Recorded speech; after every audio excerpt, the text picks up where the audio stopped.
네, 오늘 아침 우리에게 주시는 하나님의 은혜의 말씀은 마태복음 20장 1절부터 16절까지의 말씀입니다.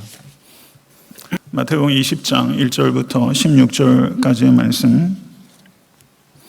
여러분들 잘 아시는 본문이지만 알기 때문에 놓치는 부분이 많이 있었을 거라 생각되고요. 제가 봉독할 때 특별히 경청하셔서 말씀을 묵상하실 수 있게 되길 바랍니다. 봉독하겠습니다. 천국은 마치 품꾼을 얻어 포도원에 들여보내려고 이른 아침에 나간 집주인과 같으니 그가 하루 한 데나리온씩 품꾼들과 약속하여 포도원에 들여보내고 또 제3시에 나가보니 장터에 놀고 서 있는 사람들이 또 있는지라. 그들에게 이르되 너희도 포도원에 들어가라. 내가 너희에게 상당하게 주리라 하니 그들이 가고 제6시와 제9시에 또 나가 그와 같이 하고 제11시에도 나가보니 서 있는 사람들이 또 있는지라. 이르되 너희가 어찌하여 종일토록 놀고 여기 서 있느냐. 이르되 우리를 품꾼으로 쓰는 이가 없음이니이다. 이르되 너희도 포도원에 들어가라 하니라. 저물매 포도원 주인이 청지기에게 이르되 품꾼들을 불러 나중 온 자로부터 시작하여 먼저 온 자까지 삭을 주라 하니 제11시에 온 자들이 와서 한 데나리온씩을 받거늘 먼저 온 자들이 와서 더 받을 줄 알았더니 그들도 한 데나리온씩 받은지라.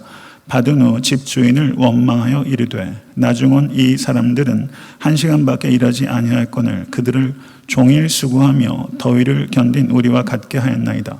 주인이 그 중에 한 사람에게 대답하여 이르되 친구여 내가 네게 잘못한 것이 없노라. 내가 나와 한 데나리온의 약속을 하지 아니하였느냐. 내 것이나 가지고 가라. 나중 온 이 사람에게 너와 같이 주는 것이 내 뜻이니라. 내 것을 가지고 내 뜻대로 할 것이 아니냐. 내가 선함으로 내가 악하게 보느냐. 이와 같이 나중된 자로서 먼저 되고 먼저 된 자로서 나중 되리라. 아멘. 하나님의 말씀입니다. 기독교 신앙을 한마디로 요약하면 은혜라고 말할 수 있습니다. 물 한 방울을 유심히 살펴보게 되면 그 안에 햇빛이 그리고 빛나는 해가 그 물 한 방울에 담기는 것처럼 복음의 모든 진수가 은혜라는 물 한 방울에 담길 수 있는 것입니다. 이 은혜를 담을 수 있는 성경의 많은 물방울들 가운데 가장 영롱한 물 한 방울이 바로 오늘 본 말씀 마태복음 20장 1절부터 16절의 말씀이라고 할 수 있습니다. 날씨가 갈수록 찌는 더위로 향해 가고 있습니다. 모쪼록 이 찌는 듯한 한여름 한가운데 이 은혜의 물방울을 통해서 여러분과 저의 영혼이 해가를 얻는 귀한 은혜의 시간 될 수 있게 될 간절히 축원합니다. 오늘 본문 말씀을 많은 학자들이 그리고 성경 요약할 때도 보면 포도원 품꾼의 비유라고 제목을 만들고 있습니다. 그런데 주의 깊게 이 본문을 읽게 되면 이 비유의 초점은 결코 품꾼이 아니라 사실은 주인에 있다는 것을 보게 됩니다. 고용주인 포도원 주인이 피고용인인 품꾼에게 보여준 놀라운 긍휼이 바로 오늘 본문의 주제입니다. 그래서 저는 오늘 설교의 제목을 포도원 품꾼의 비유라고 정하지 않고 긍휼이 여기는 포도원 주인의 비유라고 정하게 된 것이고 그것이 본문의 내용을 보다 더 타당하게 요약한 제목이라고 여깁니다. 이스라엘 땅에 가게 되면 이스라엘 땅 역시 여느 땅과 마찬가지로 산지와 평지로 이루어지게 됩니다. 그런데 산지에는 계단식 포도원들이 많이 조성되어 있는 것을 볼 수 있습니다. 그런데 포도나무는 봄에 심고 여름에 가지를 치고 수확을 9월 말에 하게 되는데 우기가 오기 전에 그 짧은 기간 동안에 이 포도를 빨리 수확해야 되기 때문에 그때는 평소보다 과외의 일손이 필요하게 됩니다. 그래서 포도원 주인은 손쉽게 일용직 품꾼을 얻을 수 있는 장터로 가게 됩니다. 그런데 이 장터에서 일용직 노동자들을 급하게 모집하는 것은 비단 고대에만 있었던 것이 아니라 현대에도 있었던 일입니다. 있는 일입니다. 저희 교회가 이사 오기 전전 교회 건물 주소가 3480 하웰스트리트인데요. 제 방이 그 바로 주차장을 향해 있습니다. 그렇게 보면 주차장 창문 바로 앞에 그 남미분들이 그곳에 항상 많이 계셨어요. 거기가 인력을 수급하는 일종의 장터인 거죠. 그런데 제가 작년에 이스라엘 성지순례를 갔을 때 제가 묵던 호텔에서 불과 몇 킬로 되는 곳에 다머스커스 게이트라는 곳이 있습니다. 그곳에서 테러도 있었습니다. 근데 다마스커스 게이트가 바로 일용직 노동자들로 이렇게 발탁되기를 원하는 팔레스타인 사람들이 많이 모이는 시장입니다. 이 다마스커스 게이트에 이스라엘 고용주들이 밴을 몰고 딱 오게 되면 다마스커스 광장에 있던 이 팔레스타인 사람들이 막 달려갑니다. 그래서 자기를 써달라고 애원하게 됩니다. 그런데 다른 사람을 채용해서 가게 되면 그 얼굴에 실망감과 그리고 굴욕적인 그런 느낌들이 표정 가운데 스쳐 지나가죠. 그러나 굶주린 가족들을 먹여 살려야 되기 때문에 자기 감정에 도취할 시간이 없습니다. 알량한 감정 빨리 집어던지고 이제 또 다른 밴이 오게 되면 그쪽으로 달려가는 일들이 다마스커스 문 앞에서 볼 수 있는 일입니다. 이스라엘의 일용직 노동자들이 일하는 시간이 오전 6시부터 오후 6시까지 12시간 동안 통상적으로 이루어집니다. 그런데 1절의 말씀을 보게 되면 포도원 주인이 이른 아침에 나갔다라고 말하고 있습니다. 이른 아침이라고 번역되어 있는 성경 언어가 프로이라는 단어입니다. 이 단어가 예수 그리스도께서 한적한 곳에 가셔서 기도하실 때 그때 그 시간이 프로의 시간이고 예수 그리스도의 무덤가에 여인들이 달려왔을 때 그 시간이 성경 언어로 프로입니다. 그런데 이 단어가 가리키는 시간이 새벽 3시부터 새벽 6시라고 일반적으로 이해할 때 이 주인이 처음 장터에 간 시간은 가장 먼저 사람을 채용할 수 있는 바로 그 시간 오전 6시 새벽 6시입니다. 주인은 품꾼에게 한 데나리온의 품삯을 주겠다고 약속했습니다. 계약을 한 거예요. 그런데 이 데나리온이라는 이 돈은 로마의 은전입니다. 그리고 한 데나리온은 로마 군인이 하루 일해서 버는 임금이에요. 그런데 일용직 노동자들은 특별한 기술이 없는 사람입니다. 그리고 그 사람들은 하루 먹고 하루 살기 때문에 임금에 대해서 흥정할 수 있는 입장이 아니에요. 주는 대로 받아야 되는 입장이에요. 그런데 일용직 일도 하겠다는 사람이 많아서 그나마 경쟁이 치열하기 때문에 제대로 된 대접 못 받아요. 그래서 고정직, 요즘 말로 하면 정규직이나 그리고 가게에서 이렇게 종살이를 하는 사람들보다 현저하게 돈을 못 받고 사실 말하면 착취당하는 사람들이 이 일용직 노동자입니다. 그런데 이 일용직 노동자에게 이 주인이 약속한 돈은 한 데나리온, 로마 군인이 하루 일해서 벌 수 있는 돈이에요. 이거는 큰 돈입니다. 그러니까 이 사람이 한 데나리온에 계약하고 도대체 오늘 어떤 일이 있으려고 이런 일이 벌어지지 하면서 기대감을 가지고 포도원에 그냥 뛰는 가슴을 가지고 들어갔을 거예요. 그런데 4절을 보십시오. 3절을 보십시오. 이 주인이 또 장터에 나옵니다. 3시에 나왔어요. 3시는 오전 9시입니다. 그러니까 3시간 만에 나온 거예요. 그때도 장터에 놀고 서 있는 사람이 있었다. 서 있는 사람이 있었다. 오늘 본문을 유심히 보면 장터에 놀고 서 있었다. 논다는 게 딴 거 아니라 할 일이 없이 서 있었다는 뜻이에요. 서 있었다는 표현이 3번 등장해요. 다마스커스 광장에 그 이스라엘 고용주가 밴을 몰고 오게 되면 거기에 있던 팔레스타인 사람들이 확 하고 달려갑니다. 왜냐하면 고용의 기회가 제한되어 있기 때문에 달려가지 않으면 일자리를 다른 사람이 채가는 거예요. 그러니까 이 장터에서 사람들이 놀고 서 있었다라는 말을 3번이나 반복하는 것은 이 사람들이 제한된 기회를 잡기 위해서 용술총처럼 튀어나가기 위해서 앉아 있을 수가 없는 거예요. 절박한 겁니다. 서 있었어요. 그런데 오전 9시에 이 품꾼들을 데려오면서 그때는 한 데나리온을 주겠다 계약하지 않아요. 주의 깊게 보세요. 예수님께서 그들에게 뭐라고 말하냐면 너희에게 상당하게 주리라. 디카이오스라는 단어가 사용돼서 상당하게 주리라. 이 단어가 의로운, 정당한, 합당한 이런 뜻입니다. 이게 그러니까 모호한 계약이에요. 주는 대로 받아야 되는 거예요. 그런데 이 사람들이 주인님 계약이 너무 모호하지 않습니까? 라고 물을 수가 없어요. 오전 3시간을 날렸잖아요. 그러니까 그나마 따라가야 조금이라도 벌 수 있기 때문에 이 사람들은 입 체크 채우고 아무 말 없이 따라간 거예요. 이 사람들이 따라가면서 무슨 생각을 했을까? 과연 얼마나 받아올 수 있을까? 하루 종일 고용주의 눈에 띄기 위해서 앉지도 못하고 서 있는 사람에게 정의는 도대체 뭡니까?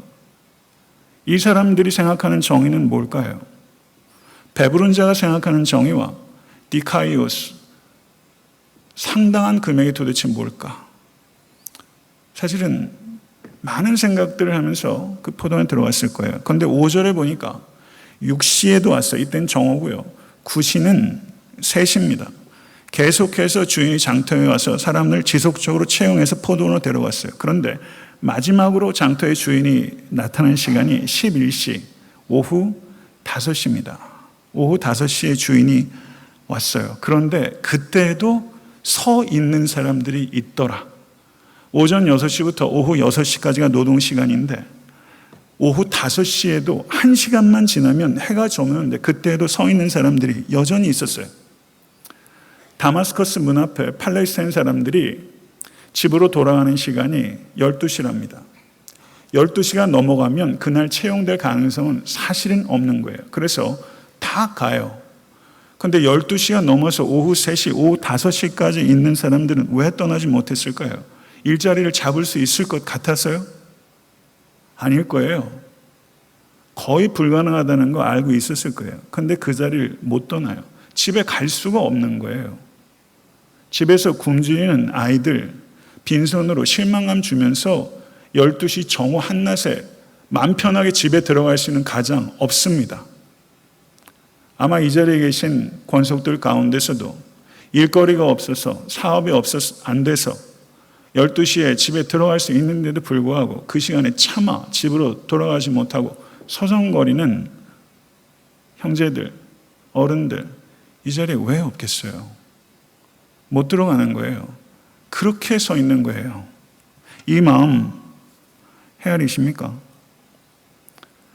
하루 노동이 끝나는 11시 오후 5시에 이 사람들은 가장 절박한 사람들이에요.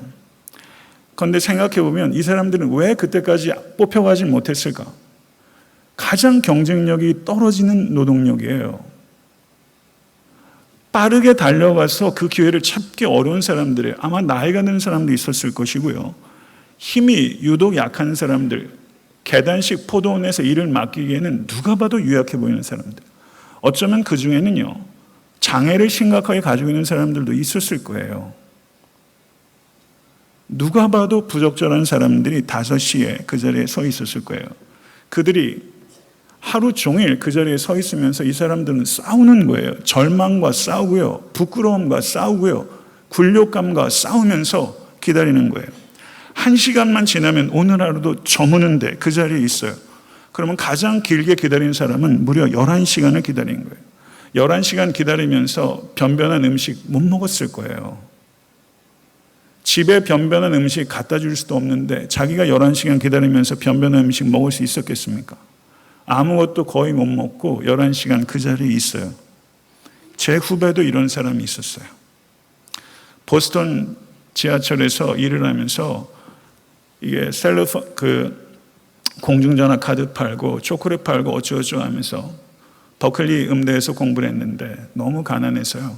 그 부스를 하루에 9시간을 떠나지 못하니까 화장실도 못 가고 거기에서 화장실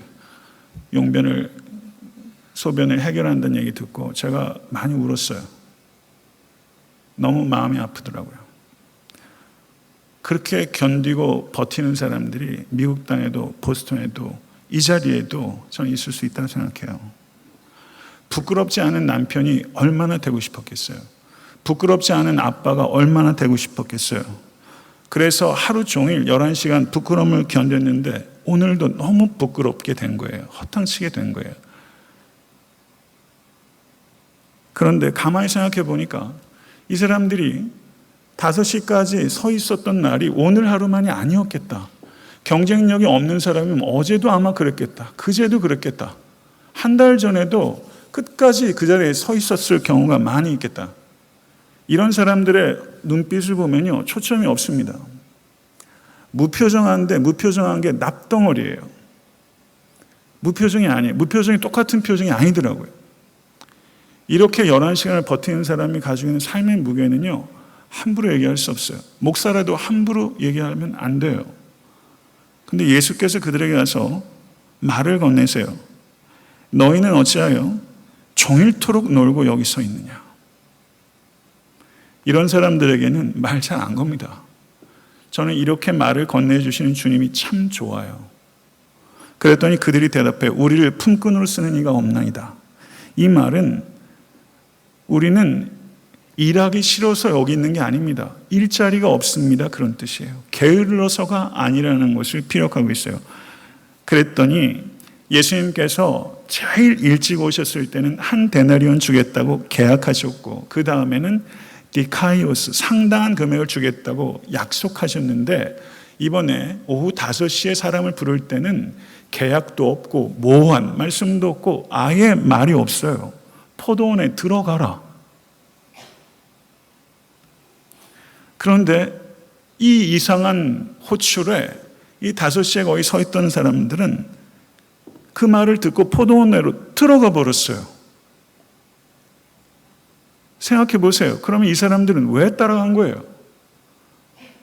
주님의 말을 믿고 따라간 것이 아니라 이 주인을 믿은 거예요. 말은 없었지만 이 주인을 믿게 된 거예요. 그러면 우리는 질문할 수 있죠. 도대체 이 경쟁력 떨어지는 이 품꾼들이 이 포도원 주인에게서 무엇을 보았길래 그 주인을 믿고 한마디 말도 없는데 임금이라도 안 주고 1시간 일하고 해서 무슨 낯짝으로 돈을 받겠냐고 그러냐면 쫓겨나면 영락없이 형편없는 꼴을 당할 텐데 도대체 뭘 믿고 거기에 따라 들어갔을까? 한번 생각해 보세요. 5시까지 그 자리에 있었던 사람들 중에서는 아마 이 주인이 5번이나 장터에 왔다는 것을 목격한 사람들이 있었을 거예요. 그렇죠? 그런데 이 주인이 6시에 왔어요. 그리고 9시에 왔어요. 12시에 왔어요. 그래서 이 사람들이 생각할 수 있잖아요. 저 주인은 이제 포도 농사 시작한 지 얼마 안 되는 신참내기다. 오늘 하루 일을 할 게 얼마나 되는지 가늠도 못하고 이 일을 하기 위해서 얼마나 일꾼이 필요한지 생각도 못하고 예산을 짜는 거는 아예 못하는 위인이다. 아주 신출내기 주인이겠다. 아니면 어리석은 멍청한 사람이겠다. 이렇게 생각할 수 있죠. 그렇게 생각하는 건 무리 아닙니다. 그런데 12시까지 나타날 땐 그런 생각이 있었는데 누구도 채용하지 않는 3시의 시간에 그 주인이 오게 되면서부터 저 미숙하다고 생각했던 주인이 사실상은 비범한 주인일 수 있겠다는 생각을 하기 시작할 수 있다고 저는 생각해요. 이 주인은 찾아오고 또 찾아오고 또 찾아오고 또 찾아오고 또 찾아오는 주인이에요. 그래서 마침내 자기에게까지 왔어요. 오후 5시에. 그러면 이 주인이 여기서 5시까지 있으면서 집에서 마누라하고 토끼 같은 자식들 쫄쫄 굶겠네. 여기 몇 푼 안 된 돈이지만 가서 욕이나 하시게. 이렇게 얘기할 수가 쉽죠. 혹은 조금 가지고 있는 그냥 음식 이거 얼마 안 되지만 가서 그 소찬이라도 드시게 할 수 있죠. 동정심을 표현할 수 있어요. 그게 정상적인 상황이에요. 그런데 이 주인은요, 동정하지 않아요. 일자리를 줘요. 하루 종일 부끄러움을 견디면서 이 사람들은 구걸하러 갈 수 있었어요. 얼마든지. 그러나 구걸하지 않고 이 사람들은 노동을 택하는 사람들이었어요. 내가 구걸해서 내 가족 먹이지 않고 내가 노동을 통해서 내 가족을 먹이겠다고 그 자리에서 버겁게 씨름하면서 오후 5시까지 버틴 사람들이에요. 이 주인은 이 이상하다고 생각했던 주인, 그 주인은 비범한 주인임에 틀림없다고 생각하기 시작했을 겁니다. 이 주인은 나의 씨름을 이해하고 내가 정당한 노동을 통해서 대가를 받아 내 자식과 내 아내를 부양하고 싶어하는 내 갈망을 이해하는 주인이구나. 그러면서 생각이 더 발전할 수 있죠. 이 주인이 이곳에 5번이나 오는 것은 일손이 필요해서가 아니라 일자리를 주기 위해서 나온 것일 수 있겠구나. 생각이 바뀔 수 있죠. 사실 이 주인은요, 일손 때문에 나온 게 아니에요. 일자리를 주기 위해서 나온 거예요. 자신의 삶을 존중해주고 자립하려는 의지를 함부로 꺾지 않고 응원해주고 격려해주는 이 주인은 놀랍도록 예민하고 신중하고 진지한 주인이에요. 사랑하는 성도 여러분, 이 사려 깊고 이 아름답고 이 지혜로운 주인이 바로 하나님이십니다. 이 얼마나 탁월한 주인입니까? 이 얼마나 비범한 주인입니까? 그런데 8절을 보세요. 8절을 보니까 거기 청지기가 등장해요.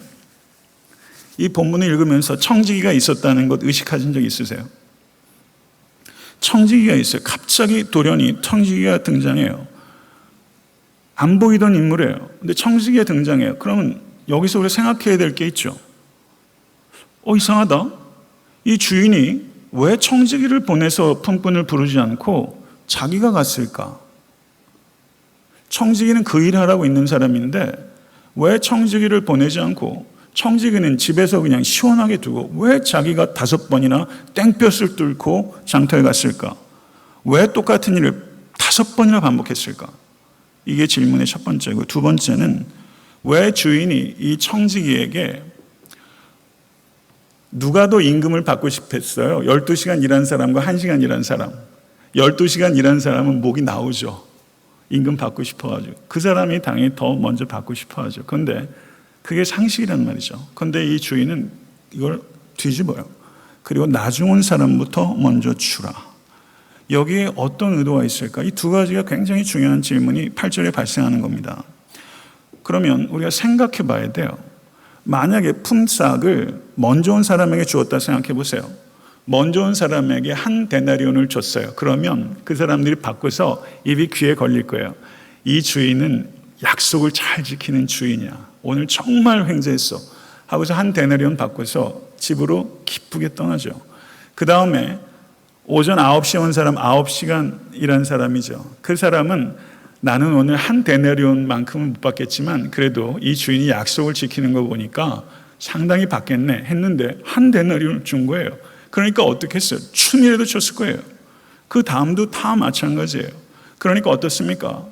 오후 5시에 있었던 사람이 임금을 받을 때까지 한 사람도 입이 튀어나올 사람이 없어요. 다 기쁜 거예요. 자기가 생각하는 것 이상으로 다 받아간 거예요. 그러면 이 주인은 관대한 주인으로 소문이 좋은 소문만 나고 그럴 수 있죠. 그거 왜 모르겠어요. 근데 이 주인은요, 의도적으로 순서를 뒤집었어요. 그래가지고 제일 나중에 온 사람, 오후 5시에 온 사람한테 1 데나리온을 줬어요. 그때는 다 난리가 났을 거예요. 모자 집어던지고. 와! 1시간 일했는데 1 데나리온이야. 그 다음은 오후 3시에 온 사람이 몇 시간 일했어요? 3 데나리온. 이건 주판을 굴릴 것도 없잖아요. 3 데나리온 예상할 수 있어요. 그러면 오전 6시에 온 사람은 12 데나리온. 대박이죠. 엄청난 대박이죠. 그래서 두 번째 돈 받은 사람이 오후 3시에 돈 받은 사람 아닙니까? 그러면 그 손을 쏠 때 아마 그 자리에 있던 노동자들이 입이 꿀꺽하고 아마 마른 침이 넘어갔을 거예요. 저게 과연 얼마일까? 그래야 자기가 받을 거를 계산할 수 있으니까. 그런데 그게 3 데나리온이 아니라 1 데나리온이었어요.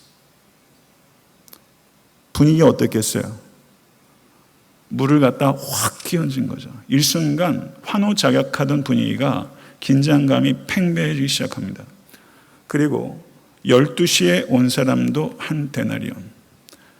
오전 9시에서 와서 9시간 일했던 사람에게도 1 데나리온. 그러니까 어때? 불안이 고조가 되죠.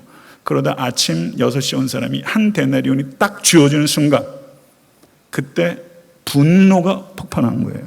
이게 상황이에요. 그럼 예수님께서 왜 이렇게 주라고 했는가? 이것은 의도적으로 예수님께서 분란을 촉발시킨 거예요. 그러면 이와 같은 순서로 주게하면서 예수님께서 무엇을 의도하셨나? 이 주인이 무엇을 유도하는가?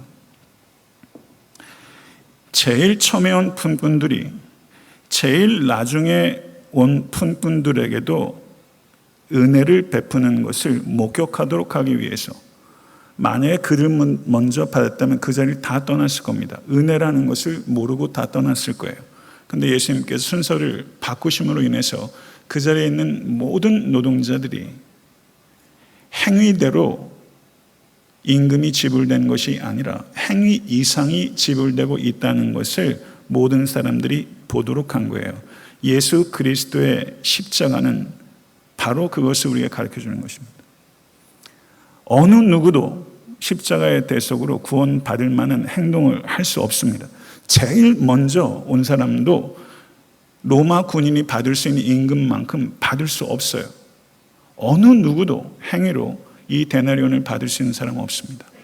이것을 다 보도록 하기 위해서 이 포도원 주인이 순서를 바꾼 것이고, 그것을 보도록 하는 장소가 예수 그리스도의 십자가입니다. 이 십자가를 진실로 보고 계십니까? 정말 보고 계십니까? 혹시 화내고 계시진 않습니까?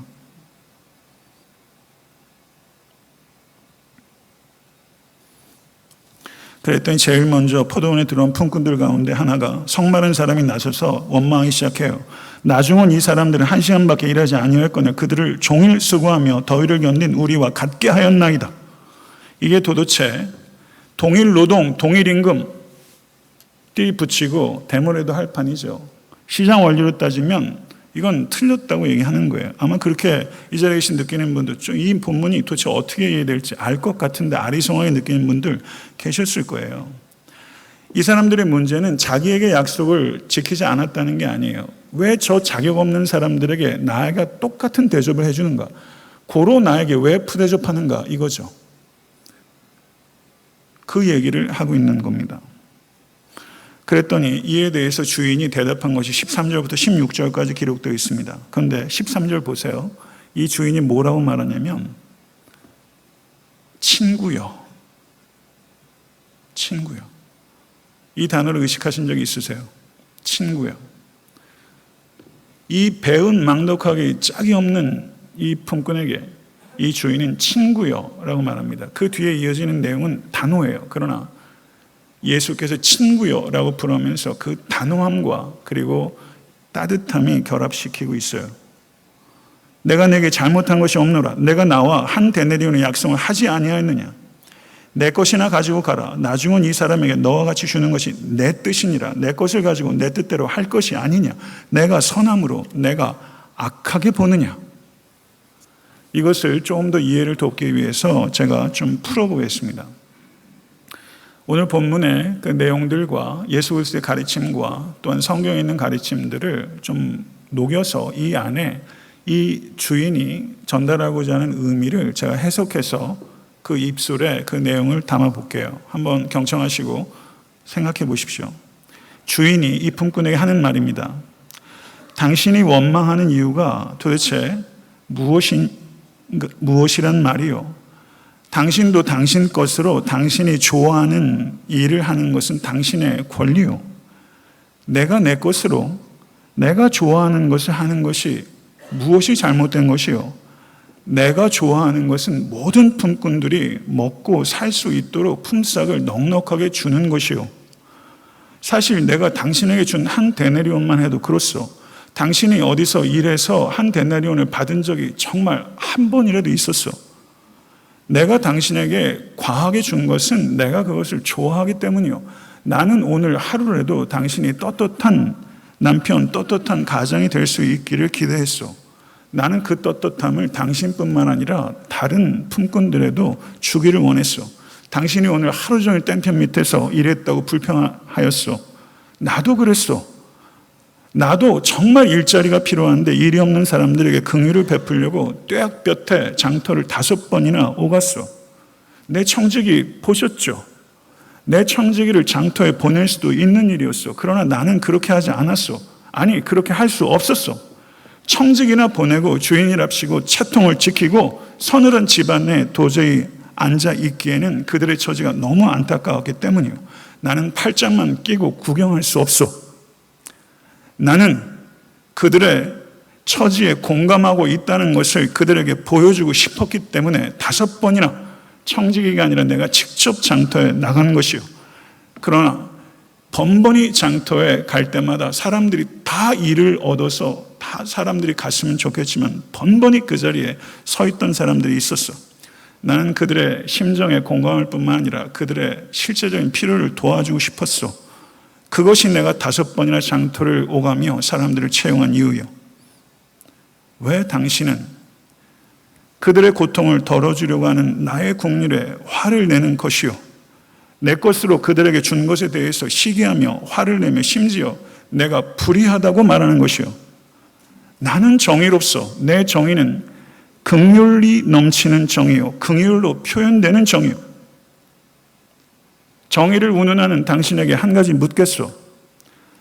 당신은 저들과 똑같은 처지이면서 어떻게 저 사람들이 사람다움을 지키기 위해 몸부림치는 것과 자기 가족을 먹이기 살리기 위하여 부끄러움을 견디는 것에 대해서 전혀 관심이 없으시오. 오직 당신 목이나 챙겨가는 것이 당신이 갖고 있는 관심사의 전부요, 그리고 그것이 당신이 말하는 정의요. 어떻게 당신이 나에게 불의하다고 이야기할 수 있어?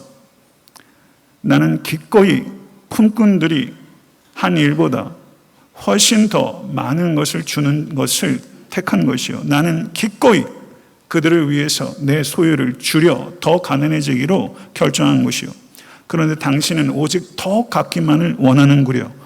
좋소. 당신이 받기로 한 것 약속대로 줄 터이니 가지고 가시오. 내 긍휼을 통제하지 마시오. 내 긍휼은 당신이 말하는 것처럼 불의한 것이 아니라 정의로운 것이요. 이게 포도원 주인의 말이라고 저는 생각해요. 얼마나 공감하실지 모르겠지만 내용적으로 행간을 많이 채웠지만 이 말이에요. 이 말이에요. 그리고 주님께서 16절에 이와 같이 나중된 자로서 먼저 되고 먼저 된 자로서 나중되리라, 이렇게 말씀하셨어요.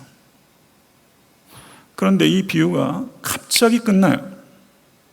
이 품꾼들이 이 주인의 말을 듣고서 회개하고 돌이켰는지 아니면 여전히 역정을 내고 더 내놓으라고 성토를 했는지 이 비유는 말하지 않아요. 갑자기 끝나요. 결론이 빠져버렸어요. 그럼 여기엔 또 의도가 있죠. 이 결론을 왜 빠뜨렸을까요? 이 결론을 내지 않음으로 인해서 예수 그리스도께서는 제자들에게 하나의 질문을 던진 거예요. 너희는 이 포도원 주인의 긍휼을 어떻게 생각하느냐? 오늘 본문의 비유는 여러분과 저에게 하나의 질문으로, 큰 질문으로 우리에게 다가오는 거예요. 너희는 이 은혜에 어떻게 반응할 것인가? 이 질문입니다. 5시에 부름받은 품꾼이 성경의 대표적인 인물이 누구냐면요, 십자가의 강도예요. 정말 5시에 부름받은 대표적인 사람이에요. 십자가의 강도는 구원받은 삶을 산 적이 없는 사람이에요. 그리고 구원받았어요. 그리고 구원받은 성도답게 산 적이 없는 사람이에요. 살고 싶어도 십자가에 못 박혀 있어서 한 번도 주를 위해서 살 수 있는 기회가 없었던 사람이에요. 그러니까 십자가의 강도는 우리에게 중요한 걸 가르쳐요. 구원은 우리의 행위로 이루어지는 것이 아니라 예수 그리스도의 십자가의 행위로 말미암아 우리에게 값없이 주어진 것이다. 십자가의 순교자도 예수 그리스도의 은혜로 구원을 얻고 십자가의 강도도 예수 그리스도의 은혜로 구원을 얻는 것이다. 이게 십자가의 강도가 우리에게 가르치는 거예요. 십자가의 순교자도 십자가의 강도도 십자가에 달리신 예수 그리스도의 은혜로 구원받아요. 언제부터 이랬는지, 그 일의 질이 어떠하든지 상관없이 예수 그리스도의 은혜로 우리가 구원을 얻어요. 그런데 어떤 이들은 이 강도의 구원의 이야기를 곡해하는 것 같아요. 성경이 참 이상하다는 거예요. 그러면 예수 일찍 믿으면 인생 피곤해진다고 생각해요. 제일 마지막 순간에 예수 그 순간 탁 믿고서 세상 연락을 제기다가 마지막 순간에 예수 믿어 가면 그것처럼 기가 막힌 게 없는 거죠. 그런 얘기라고 곡해해요. 만약에 혹시 이 자리에 그런 스릴을 즐기고 싶은 분이 계시다면 그건 진짜 테러블한 결과를 가지고, 그건 끔찍한 모험이에요. 회개를 내가 마음먹은 대로 시점을 조절해서 참된 회개를 할 수 있다고 생각한다면 그거는 마지막 순간에도 참된 회개를 할 수 있는 게 불가능하다는 뜻이에요. 성도님들 가운데 연로하신 부모님들이 아직 예수님을 영접하지 못한 분이 계신 분들의 마음에 고통이 있을 거라고 생각해요. 그런데 십자가에 달려서 구원받은 그 강도는 마지막 순간까지 하나님께서 기회를 주시고 마지막 순간까지 구원하실 수 있는 가능성이 있다는 것을 얘기하는 거예요. 그러나 그런 사람들은 강도가 둘이었지만 두 사람이 다 그렇게 되지 않잖아요. 성도 여러분, 십자가상에서 예수와 강도와 누가 먼저 죽었습니까? 예수님께서 먼저 죽으셨어요. 강도가 한동안 살아있었어요. 그럼 강도가 무슨 생각을 했겠어요? 무슨 생각을 했겠어요? 예수님 생각했을 거예요. 그리고 또 무슨 생각을 했을까요? 이 예수님을 위해서 자기가 내가 왜 5시에 주인을 따라 나섰을까? 내가 3시에만 따라 나섰을 때 좋았을 텐데, 내가 12시에만 따라 나왔으면 얼마나 좋았을까? 가장 좋은 것은 이 예수님, 내가 오전 6시부터 따라다니며 이 주인과 같이 거하며 이 주인을 위해서 포도원에서 일할 수 있었으면 얼마나 좋았을까? 이 생각, 정말 5시에 예수 믿어 구원 얻는 성도라면 아침 일찍이 예수님 만나 포도원을 가꾸는 일에 헌신할 수 있었으면 하고 얼마나 안타까웠겠어요. 정반대죠. 오후 5시에 구원을 얻으면 진짜 좋겠네가 아니라, 내가 정말 오후 5시에 구원 얻은 백성은요, 내가 오전 6시에 그때 반응하지 못했던 것이 너무 안타까울 거예요. 이게 실제예요. 사랑하는 성도 여러분, 목회자로서 제 소원이 있다면 이 자리에 계신 모든 권속들이 다 중생한 성도이기를 바라는 것입니다. 두려운 일이에요. 정말 중생하기를 원합니다. 정말 중생하셨는데 여러분, 낙원에 언제 가고 싶으세요? 주님께서 부르실 때. 그때까지 우리가 살아있어요. 그런데 그 시간 동안에 남겨진 이유는 우리에게 맡겨진 일이 있기 때문이에요. 계단식 포도원을 가꿔야 되기 때문이에요. 십자가 위의 강도는 나중된 자로서 먼저 된 자라고 말할 수 있습니다. 장터는요, 시장바닥은요, 불안정해요. 불확실해요. 우리가 살고 있는 삶의 자리가 장터예요. 성도 여러분, 이 세상에서 어떤 일을 하고 계시든, 어떤 직종에 계시든, 어떤 사업을 하고 계시든, 어떤 지위와 권세를 가지고 계시든 예수 그리스도의 부르심에 응답해서 포도원에 들어가지 못하고 있다면 장터에서 놀며 서 있는 거예요. 성도 여러분, 이 자리에 단 한 사람이라도 장터에서 놀고 서 있는 명목상의 성도가 계시다면 지금 이 순간 이 아름다운 주인이 부를 때 그 포도원에 들어가시는 결단이 오늘 이 시간에 있을 수 있게 되길 간절히 소원합니다. 만약에 먼저 들어간 품꾼들이 계시다면 그 품꾼들이 가져야 될 태도는 뭘까요? 다른 품꾼들, 늦게 온 품꾼들이 동일한 대접을 받는 것에 대해서 불평할 것이 아니라, 아, 저 품꾼은 1시간밖에 일하지 못했는데 한 데나리온을 받았네. 저 집 사정 내가 다 아는데 저거 꼭 필요한 돈인데 참 잘됐다 하면서 그 품꾼이 과하게 받은 것이 아니라 필요한 만큼 받은 것에 대해서 기뻐하고 어깨동무라도 하고 콧노래라도 부르면서 오늘 정말 우리에게 좋은 날이야 하고 포도원을 나간다면 그게 사람 구실하는 거죠. 그게 먼저 들어간 품꾼이 가져야 되는 태도죠. 감사하고 이런 주인을 만나는 것을 기뻐하고 이 주인을 자랑하지 않을 수 없어서 이 포도원으로 사람들을 데리고 가고 싶지 않겠어요? 다음 수학기에 이 포도원 가자고 얘기 안 하겠어요? 그게 먼저 간 품꾼의 태도죠. 그러면 이 비유가 목표하는 초점이, 궁극적인 초점이 뭐냐? 감사하고 이 주인을 자랑하는 품꾼이 되자, 이게 해석적인 결론이 아니라 더 나아갑니다. 더 나아가요. 이 본문의 초점은 뭐냐면 이런 주인과 같이 살라는 겁니다. 이런 주인과 같은 인격을 갖추라는 거예요. 이것이 오늘 본문이 갖고 있는 해석적인 궁극적인 초점이에요. 1절을 보시면 천국은 마치 품꾼을 얻어 포도원에 들여보내려고 이른 아침에 나간 집주인과 같으니, 천국은 집주인과 같으니, 저는 이게 이해가 잘 안 됐었어요. 포도원이 천국이 아닌가? 데나리온이 영생이 아닌가? 그런데 천국은 이 집주인과 같으니, 이해가 잘 안 되더라고요. 근데 이번에 설교를 준비하면서 좀 실마리가 풀렸어요. 이 천국이 이 주인과 집주인과 같다. 이 집주인은요, 청지기를 시키지 않고 하루에 5번이나 발품을 팔면서 긍휼을 이기지 못하고 그들에게 내가 갖고 있는 공감을 나타내고 그들의 삶의 문제를 해결해 주기 위해서 가는 주인이에요. 성도 여러분, 이런 사람이 여러분의 가정에 있다고 생각해 보세요. 여러분의 남편이, 아내가, 자녀가 오늘 본문에 나오는 이 비범한 주인같이 가정을 지키고 있다고 생각해 보세요. 그 가정 천국이죠. 이런 비범한 주인이 있는 교회, 이런 비범한 주인 같은 목회자, 이런 비범한 주인과 같은 성도들, 이런 사람들이 있는 곳이 천국이죠.